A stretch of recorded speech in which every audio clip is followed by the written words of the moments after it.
Kaya napilitan niyan si Garma na maging kwan isalba ang sarili niya at i-force siya na gumawa ng isang deklarasyon upang magdiin ng mga target sa political persecution, who is Rodrigo Duterte and the Duterte allies. Kaya napilitan niyan si Garma na maging kwan isalba ang sarili niya at i-force siya na gumawa ng isang deklarasyon upang magdiin ng mga target sa political persecution, who is Rodrigo Duterte and the Duterte allies. Malinaw naman yun kung anong nangyari doon.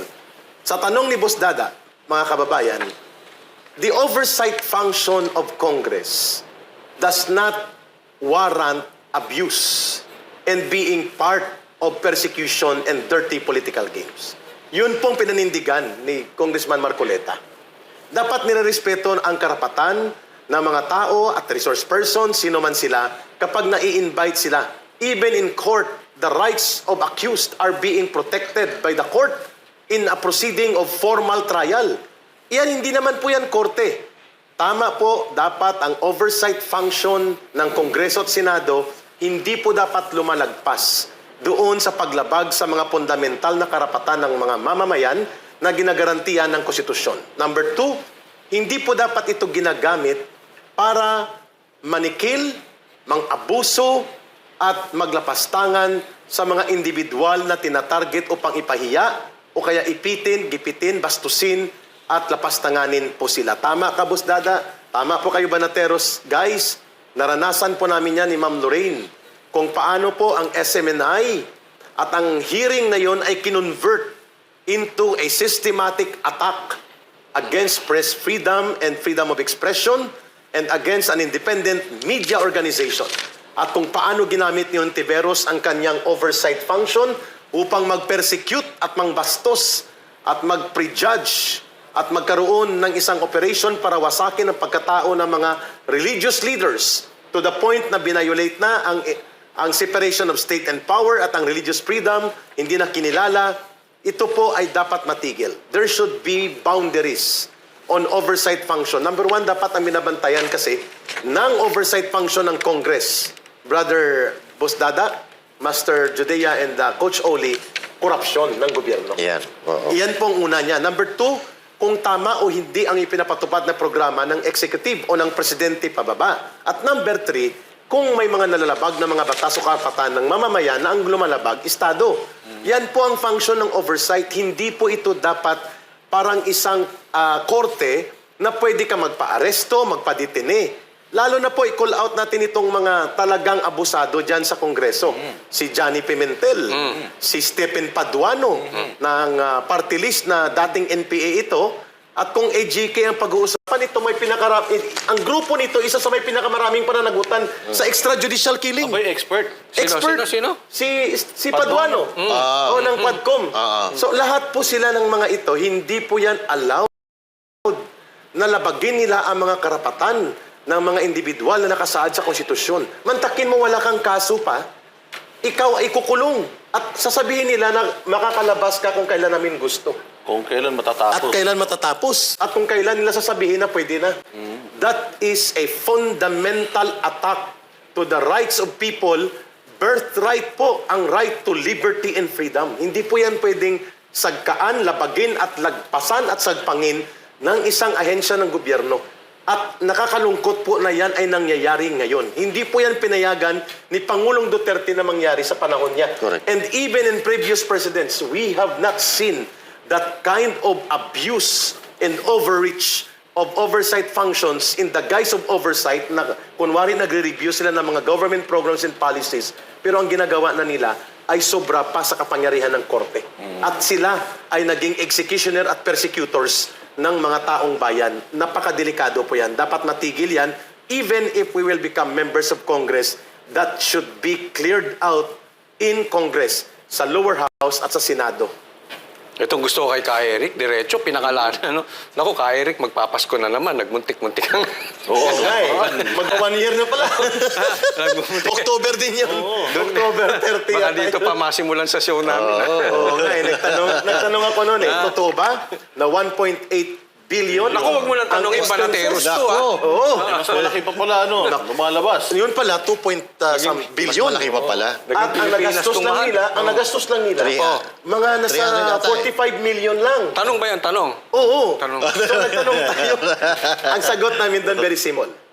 Ang Banateros, si Ka-Eric, or sino man na journalist, sila po ay may karapatang magtanong, tama o mali ang datos. Correct. Sapagkat ang pagtatanong ay karapatan ng mamamayan. Kung mali ang datos, di i-correct nyo. Hindi natatanggalan nyo ng franchise, buti hindi sumamang Senado, o ipapahiya nyo at gigipitin nyo at lalabagin ng mga karapatan sa malayang pamamayan. Pangalawa, the source of any journalist, vlogger man yan, o regular journalist, covered po yan. In-expand yan ni Pangulong Duterte. The source cannot be revealed unless there is national security to it. Unless baguhin nyo ang SOTO law. The SOTO law is the law na inisponsor ng lolo ni Senator Tito Soto. Yes, At sir. yan po ay in-expand ni Pangulong Duterte. Expanded yan. Even vloggers have the right to invoke SOTO law. Ibig sabihin po, hindi pwede na ang mga nagbibigay ng impormasyon sa mga journalist, mamamahayag, or mga purveyors of information will be harassed and intimidated unless there is clear determination by the court na yan po ay may national security value. Pwede po yun. Congress should not act above the law. Tsaka paalala natin, yung hindi sila dapat balat sibuyas. Isa pa yun. Tama ka dun. Sapagkat sa Supreme Court ng United States at sa Supreme Court ng Pilipinas, ang doktrina yan ay Bustos Doctrine.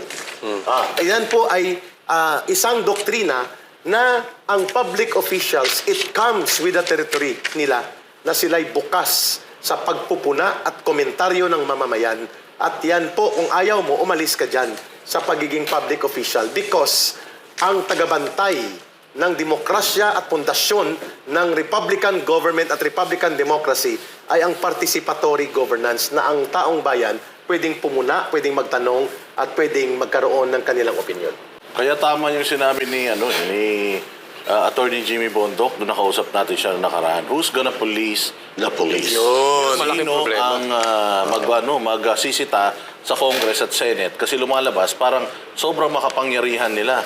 Ang Vice President at ang Presidente, pati ang Supreme Court, impeachable. Yeah. Pero sila, hindi. So, Iyon ang problem. Gray area yun sa konstitusyon. Although the President is the primus inter pares, meaning first among equals, but in terms of oversight, kaya siyang pangibabawan. Oo. At ipa-impeach ng Kongreso. Alam niyo na kung bakit si Martin Romualdez ang Speaker of the House. Correct. Because the impeachment complaint, before it comes into trial in the Senate, will come sa House of Representatives. Harangin na muna siya. Doon palang harangin na nila.